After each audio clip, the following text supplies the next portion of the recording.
bonne journée, content de vous retrouver pour un nouveau numéro de L'équilibre est dans l'assiette.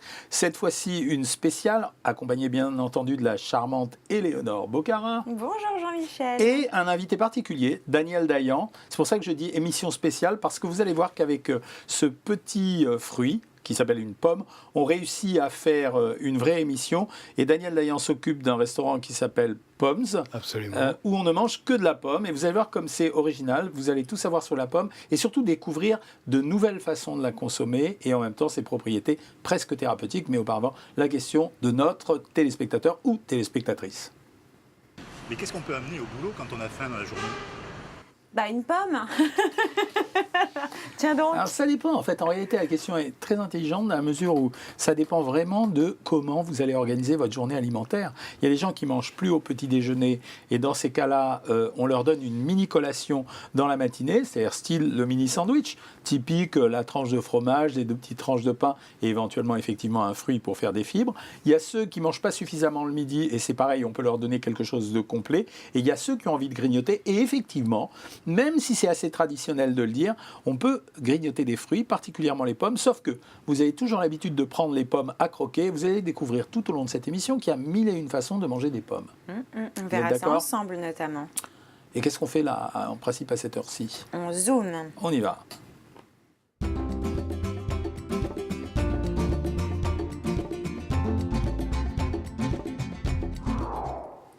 Alors, c'était compliqué d'imaginer qu'on puisse faire une émission sur les pommes, sauf si on avait la chance, grâce à Éléonore, de rencontrer Daniel Dayan, puisque vous avez réussi à bâtir un restaurant entier sur les pommes. Oui. Et moi, c'est la première question que je vous ai posée, c'est « mais qu'est-ce qu'on peut faire avec des pommes ?»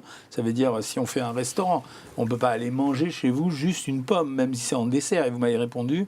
J'ai surtout répondu que c'était un fruit magique et que ce fruit-là, ça faisait 10 ans que nous le traitions chez Pommes, que ça a l'avantage d'être non pas un fruit, mais 1000 fruits. Ah, je vous fais une petite pause, je vous interromps parce qu'on va parler de tout ça dans notre sujet tout à l'heure. Donc ne dévoilons pas les secrets tout de suite. J'ai besoin quand même de savoir si je prends un hors-d'œuvre aux pommes. Qu'est-ce que vous allez me proposer là, comme ça à brûle pour point ? Ce soir, vous allez voir. Pardon, ce soir. Ce soir, on va retrouver un maquereau qui est mariné et qui va être accompagné d'une rémoulade. Mais rémoulade, vous allez voir, très diète, avec une réduction de jus de pomme qui va nous servir de base pour une vinaigrette accompagnée de chou rave et de pommes, Granny Smith. Donc on va aller sur une pomme qui va être crue, on va avoir des saveurs qui vont être très très différentes de ce que vous avez l'habitude de voir. Et c'est tout le problème ça, Éléonore, parce que si on rassemble les valeurs nutritionnelles de la pomme, c'est assez simple à dire, c'est un produit qui contient entre 45 et 60 calories pour 100 grammes, on ne peut pas donner une valeur calorique précise parce que ça va dépendre du degré de maturation du produit et donc de sa quantité de sucre. Donc ça ne va pas changer extraordinairement non plus. Ça reste un fruit qui est bon, non ? Il a bonne réputation. On se dit que les pommes, c'est un fruit léger, bon pour la santé. Alors, il y a plein d'autres choses. Deuxième chose, c'est un fruit qui contient un peu de fibres. Et vous savez qu'aujourd'hui, on a tendance à renforcer la demande en fibres pour éviter les maladies de l'intestin. La troisième chose, c'est que c'est un fruit qui, comme tous les fruits, contient un certain nombre de vitamines, en particulier ici, de la vitamine C et de la vitamine A. Alors, très peu de vitamine A, mais beaucoup de vitamine C. Donc, ça veut dire que il contient des micronutriments, c'est-à-dire qu'il y a de l'eau, mais l'eau n'est jamais sèche. Enfin, si c'est une expression, on ne trouve jamais que de l'eau dans un produit, c'est forcément accompagné avec un peu de potassium, un peu de magnésium, etc. Donc ça veut dire que c'est un produit santé. Ça correspondrait quasiment à une capsule de vitamines que vous prendriez accompagnée de fibres avec un tout petit peu de sucre. Donc dès qu'on a un petit creux entre deux repas, on peut tout de suite se jeter sur une pomme ? Oui, pourquoi ? Parce que ce produit, il a une caractéristique principale, c'est ce qu'on appelle, nous, la densité nutritionnelle. Ça veut dire le rapport entre combien ça vous rassasie par rapport au nombre de calories que vous avez absorbées. Et en fait, ça vous rassasie beaucoup. C'est-à-dire que ça n'a pas... Par exemple, quand vous prenez une orange, si vous mangez 3 oranges, vous n'êtes pas rassasié. Si vous mangez 3 pommes, vous êtes saturé. Donc ça signifie que la densité nutritionnelle de ce produit, elle est très bonne. Et c'est pour ça que ça a souvent été recommandé par les nutritionnistes en guise de coupe-faim ou en guise de grignotage, parce que très belle densité nutritionnelle qu'on retrouve par exemple dans les légumes chez le brocoli, même si le brocoli c'est un légume qui est moins aimé par les gens. Donc très bonne densité nutritionnelle, sauf que ce qu'on oublie, c'est que la pomme, on en fait, vous l'avez rappelé tout à l'heure, un alcool, ce qui s'appelle... Le cidre, le calvados. On en fait aussi un vinaigre. Absolument. Le vinaigre de cidre. Juste pour le cidre, l'alcool est à consommer avec modération. On est d'accord. Ouais, mais on la connaît cette vanne. Oui, non, mais c'est on pas la une connaît, vanne, cette c'est vanne. sérieux, les On la gens nous connaît, cette regardent, c'est important de le Mais préciser. on a oublié de dire le Calvados. Hein. Absolument, qui Donc, si vous est voulez, parce que peut-être que le pour la Calvados... modération. On va mettre un bandeau. Voilà, Pour la modération, on va ça le va. mettre. Hein. Elle a raison. On va mettre le bandeau avec Jean-Michel et Honor avec modération. Non, on peut en faire un alcool. On peut. Vous avez rappelé qu'on pouvait, et c'est ça l'originalité qu'on demande d'émission en émission à tous. On peut la râper, on peut la couper en quartiers et on peut surtout la cuire. Ouais, c'est un fruit qui se travaille cru, cuit, salé, sucré, glacé. Je ne crois pas qu'il y ait, et pratiquement sur l'ensemble de l'année. Donc il n'y a pas un seul fruit au monde qui ait une telle qualité au niveau variétal et au niveau continuité dans l'année du produit. Donc quand on dit ça, on a compris qu'on puisse faire un restaurant uniquement basé comme thème central avec les pommes. C'est bien le thème central, mais ça reste un fil rouge. Parce qu'il n'est pas question de vous mettre une pomme au four dans chaque assiette. Faute de quoi, je perdrai tous mes clients. Bah, on rappelle que c'est pommes, mais au niveau des variétés de pommes, la différence c'est quoi? C'est la consistance, c'est qu'est-ce qui fait pour vous la qualité d'une pomme? La L'acidité, C'est là que ça devient magique. C'est-à-dire qu'en fait, la plupart du temps, on parle d'une pomme, mais en fait, il n'y a pas une pomme. Alors, si on joue sur les références, il y a à peu près 3000 variétés de pommes. Si on travaille, on travaille une centaine de variétés de pommes par an, ce qui est déjà un beau chiffre. Si on demande aux Français à peu près de nommer quelques variétés, je pense qu'on est entre 5 et 10 en moyenne. Donc, on a vraiment de quoi s'amuser. Et on s'amuse sur quoi? On s'amuse sur le côté acidulé, sucré. Donc là, il y a déjà un spectre que vous reverrez dans les jus de fruits que nous utilisons, qui sont dans le reportage qui va suivre, et qui sont aussi dans ce que nous allons utiliser dans l'assiette. Ensuite, vous l'avez dit, densité. Certaines pommes sont bonnes à cuire, d'autres sont bonnes à croquer. Et là, on n'a fait que parler de pommes qui sont dites à croquer. Il reste encore toutes les pommes à cidre, qui sont encore une famille totalement différente, parce que vous n'aurez pas du tout envie de manger une pomme à cidre, et à l'inverse, vous ne ferez jamais de cidre avec une pomme à croquer comme celle-ci. Alors, une caractéristique importante de la pomme, c'est qu'avec la pomme, on fabrique de la pectine de pomme. Tout à fait. C'est-à-dire la pectine de pomme, c'est une espèce de gélifiant. On lui donne des propriétés thérapeutiques. Elles ne sont pas si intéressantes que ça, parce qu'on peut trouver de la pectine dans beaucoup d'autres produits. En réalité, ça pourrait se comparer à une gelée qu'on obtiendrait à partir de la pomme, c'est-à-dire comme une espèce de sucre en gelée. Et cette pectine de pomme, par contre, elle est très intéressante pour la digestion, et elle favoriserait la digestion, c'est-à-dire qu'elle permettrait aux gens de mieux digérer. C'est elle qui joue sur la satiété dont on parlait tout à l'heure ou pas? En partie, vous avez raison. Et la deuxième question qu'on nous pose souvent, c'est quel est l'intérêt du vinaigre de cidre? Eh bien, on s'est rendu compte que le vinaigre de cidre permettait de diminuer la ration alimentaire de quelqu'un qui mangeait, c'est-à-dire qui mangeait des graisses. C'est-à-dire, on a le sentiment que ça limite l'absorption des graisses au niveau de l'intestin. Alors bien sûr, c'est un petit effet, mais c'est un effet assez intéressant. Donc on découvre au fur et à mesure de ces aliments, et c'est ça qui est intéressant dans les aliments, que chacun d'entre eux a des propriétés thérapeutiques particulières, mais il a aussi des propriétés vitaminiques particulières. Et moi, info ou intox, j'avais cru entendre que les pommes, ça ouvrait l'appétit, alors c'est peut-être pas forcément... Alors, c'est un faux quand même, parce que, par exemple, les Égyptiens, avant de commencer un repas, commençaient toujours par un produit sucré, parce que le sucre permet d'augmenter votre désir de manger. Donc, à partir du moment où le produit est sucré, ça peut vous ouvrir l'appétit, mais sauf que, comme ça exerce un effet rassasiant, un peu comme les crudités, à partir du moment où vous remplissez votre estomac et le début de votre intestin avec un peu de fibres, vous limitez votre consommation alimentaire. Donc, ce que vous avez dit était une info plus qu'une intox. Je suis Je vous fière. félicite, Éléonore. Et les Ça, petites vraiment, chips- c'est une semaine spéciale. Ah, oui. arrêtez. Les petites chips de pommes qu'on voit maintenant de plus en plus, vous Alors en pensez là, quoi? Ah non, il faut que je fasse attention à mes mots, alors je dis arnaque. Parce que pour fabriquer une chips de pomme, en réalité, on est obligé de la tremper dans un bain d'huile. La réalité, c'est ça. Il y a forcément de l'huile qui est passée Il y a quelque deux part. problèmes dans les chips de pommes. Premièrement, à partir du moment où vous concentrez un fruit, vous augmentez la teneur pour 100 grammes en sucre. C'est-à-dire, si je déshydrate cette pomme, elle va peser plus que 20 grammes, mais elle contient toujours autant de sucre. Donc déjà, vous avez un petit bout de pomme qui vaut beaucoup plus en sucre. Mais en plus, pour lui donner ce côté craquant, on l'a déjà vu à propos des biscuits, des pâtisseries, etc., on est obligé de les tremper dans des bains d'huile, et c'est eux qui font la valeur calorique du produit. Donc les chips de légumes... D'accord. Bon, en revanche, on va se diriger très bientôt chez Daniel et je vous propose tout de suite de voir la rubrique découverte. Découvrons.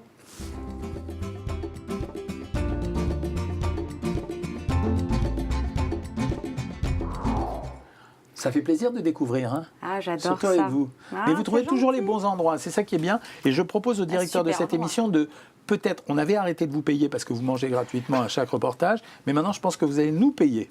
Je coûte trop cher en nourriture, c'est tout, je le sais. On y va? On regarde? Oui, on va aller voir ça. Il y a un ancien président qui disait « mangez des pommes », moi je dis « buvez des pommes ». Allons voir, donc nous avons été reçus très bien par Daniel chez Pommes, mais nous allons voir un expert du jus de pomme. Fan de gala, golden ou granny, ça tombe bien, suivez-moi dans un endroit dédié à la pomme pour parler à un spécialiste du fruit défendu.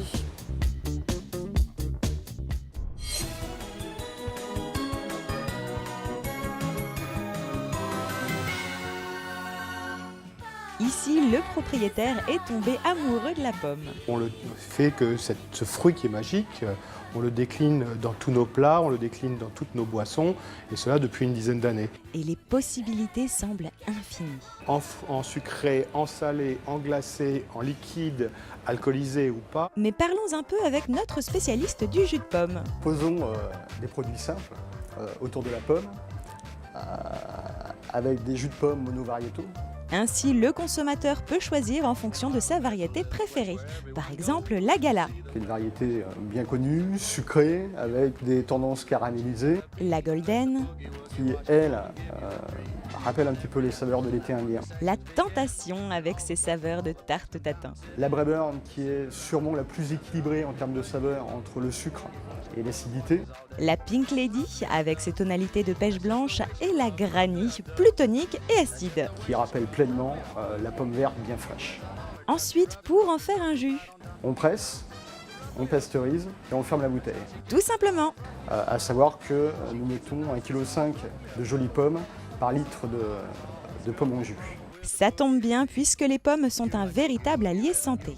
Son côté croquant, les fibres, son côté sucré, avec un sucre naturel qui donne tout de suite le peps nécessaire à la journée, et enfin des vitamines, des polyphénols, enfin plein de bonnes choses pour qu'on puisse être en forme toute la journée.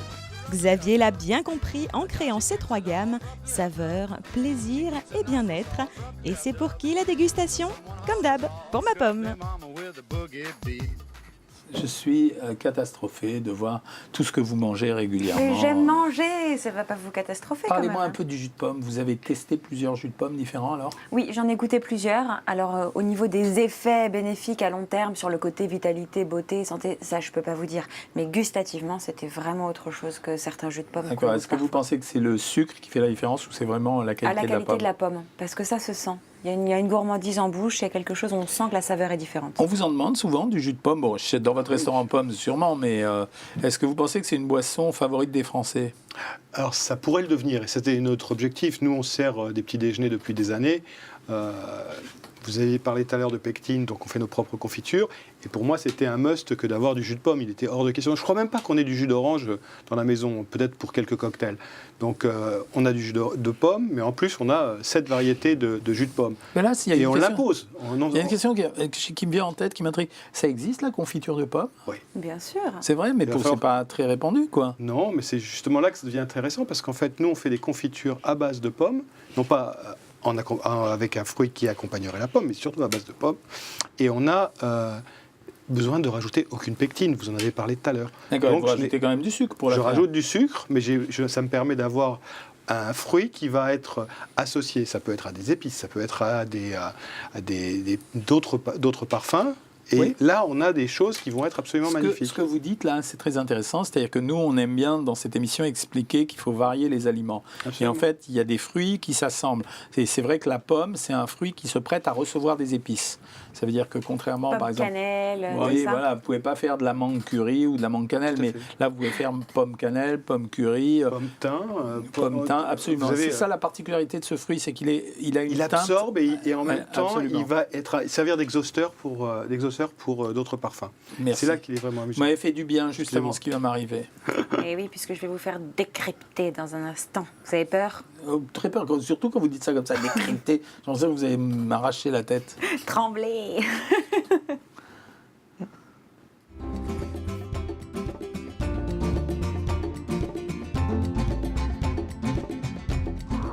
Ouais, fastoche.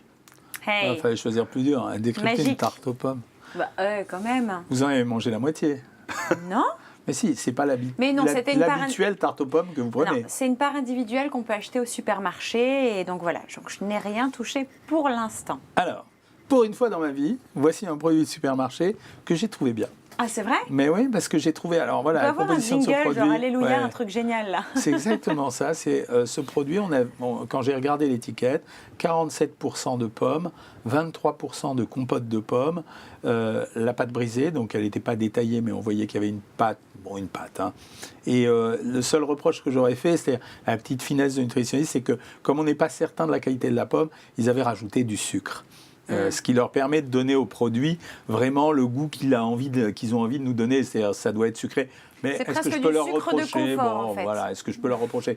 Mais alors ça, c'est une recette de supermarché. Et pourtant, je reviens à tout ce qu'on dit dans les émissions. Ça fait partie typiquement des produits que vous êtes capable de faire à la maison, parce que on a dit à 1000 reprises que les nouvelles pâtes sous vide sont remarquablement faites, feuilletées, brisées ou pâte à pain, que vous avez le choix de faire une pâte à pain qui peut très bien aller sous votre contrôle avec de la compote de pommes et des pommes, comme une pâte brisée. En prenant la pâte à pain, vous diminuez la valeur calorique. C'est un dessert qui n'est pas très calorique, parce que finalement, dans la pâte, vous avez à peu près 80 calories et dans le reste, vous avez 60-70 calories, 150 calories. Donc vraiment, les tartes, surtout quand elles sont faites de cette façon-là, c'est-à-dire avec une couche de compote, une couche de fruits et une fine part de pâte, c'est un très bon repas, c'est quelque chose d'équilibré. On n'est pas dans le gâteau de pâtisserie lourdingue avec des pâtes très beurrées, avec des produits sophistiqués, mais ça nous suffit. Donc en lisant l'étiquette, parce que quand on les voit au supermarché, quand on va choisir son déjeuner, quand c'est bien, c'est bien. On peut avoir peur, mais là c'est bien. Voilà.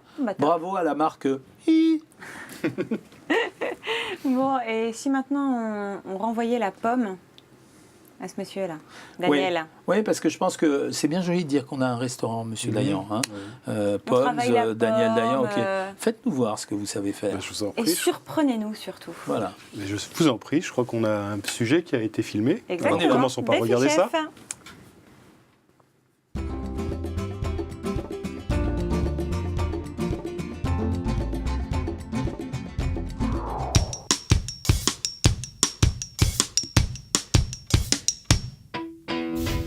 Bonjour, bienvenue chez Pommes. On est au 109 boulevard Haussmann. C'est un restaurant autour de la pomme qui existe maintenant depuis une dizaine d'années. Je m'appelle Daniel Dayan et je vous présente Kenichi Handa qui est le chef.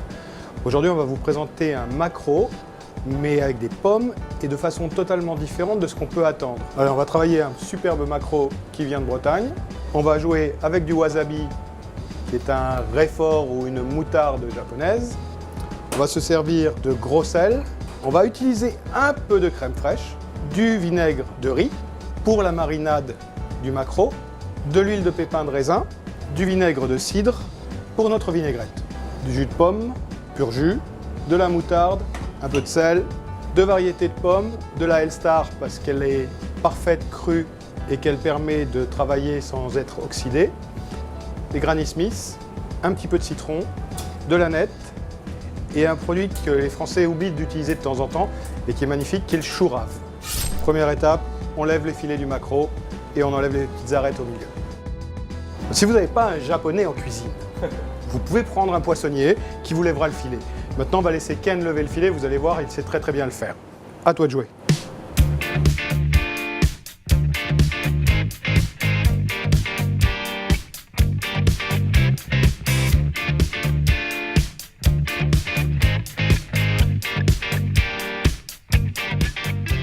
Là, on va mettre nos filets de maquereau au gros sel. Maintenant, on va travailler avec du jus de pomme. On va réduire directement sur le feu. Et on va le réduire pratiquement à glace, c'est-à-dire vraiment à ce qui reste quelque chose de très concentré.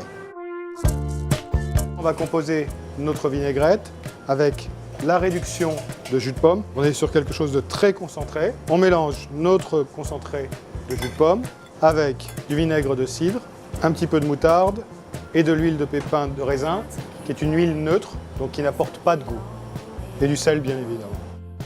Le maquereau a passé ses 30 minutes au frigo. Maintenant, on va le rincer et le dessaler pour pouvoir maintenant le faire mariner avec du vinaigre de riz.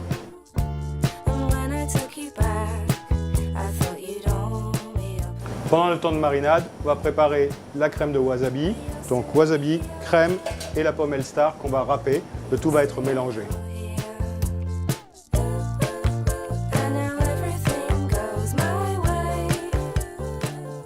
Maintenant, on va faire notre céleri et nos Granny Smith en salade. On va émincer très finement à la mandoline. Avant de dresser, on va commencer par brûler le maquereau. On est parti maintenant sur le dressage. On a notre maquereau, notre crème wasabi et notre salade. On va commencer par assaisonner notre salade. On va émincer notre maquereau de façon à donner un petit peu la notion de chair et de texture. Là, on va s'amuser à rajouter un peu donc, nos salades. Donc on a du croquant, on a le moelleux du poisson qui a été mariné, on a l'acidulé du wasabi et de la Hellstar. Donc, voilà un peu le mariage qu'on voulait avoir sur l'assiette. Jamais j'aurais pensé que je trouverais un plat à base de maquereau sympathique, sauf à regarder ce plat-là. Alors, nutritionnellement parlant, très joli plat. Maquereau, poisson maigre, oméga 3, donc très intéressant. Vous adorez le maquereau en plus. Ouais. Ça, elle me taquine là. Le vinaigre de riz, intéressant aussi parce qu'il est très digeste et qu'en même temps, il est un peu moins acide que le vinaigre traditionnel. La crème fraîche, ça veut dire les teintes grasses avec des matières grasses laitières et en même temps un petit peu de produits laitiers, quelques concombres, si bien j'ai bien vu, du chourave pour agrémenter le reste. Très joli plat équilibré, quoi, mais total diététique. Et appel à tous les cuisiniers de France qui viennent sur cette émission, arrêtez de confondre diététique et hypocalorique. Hein. À chaque fois, on a l'impression que c'est traumatisant d'utiliser la crème fraîche. Je rappelle que la crème fraîche est une matière grasse qui est moins grasse que l'huile ou que le beurre. L'huile, c'est 100%, le beurre 70%, et la crème fraîche 30%. Hein. Puisque l'équilibre... Et dans l'assiette. Voilà. Et que l'équilibre, ça passe par le plaisir. C'est pour ça que c'est très intéressant. Alors, on parlait du côté piquant du wasabi qui se rapproche du réfort. On pourrait parler de la harissa. En fait, c'est pour relever.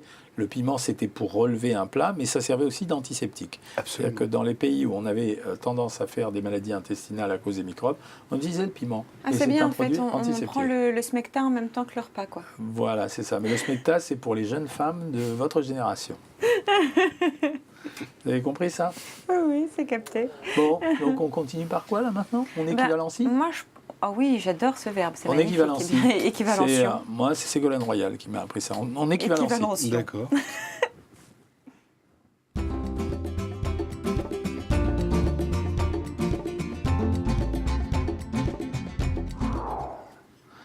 Alors, après me faire équivalencier le yaourt, il ne restera plus rien. Je vous le dis tout de suite, on équivalenciera l'air. Parce que voilà, typiquement un produit, bon voilà, c'est un yaourt quoi. Oui, c'est un yaourt à la pomme. La composition d'un yaourt, c'est juste pour vous apprendre ça.